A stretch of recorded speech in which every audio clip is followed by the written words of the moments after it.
السلام عليكم ورحمة الله وبركاته.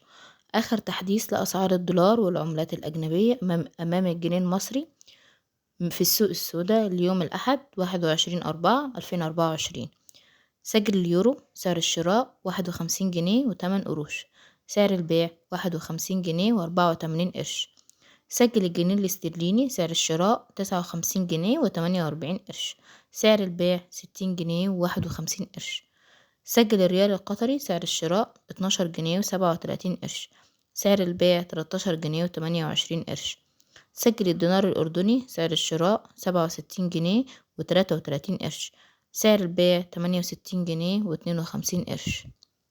سجل الدرهم الإماراتي سعر الشراء 13 جنيه وقرش 1، سعر البيع 13 جنيه و19 قرش. سجل الدينار الكويتي سعر الشراء 151 جنيه و57 قرش، سعر البيع 157 جنيه و92 قرش. سجل الريال السعودي سعر الشراء 12 جنيه و70 قرش، سعر البيع 12 جنيه و92 قرش. سجل الدولار الأمريكي سعر الشراء 48 جنيه، سعر البيع 48 جنيه ونص.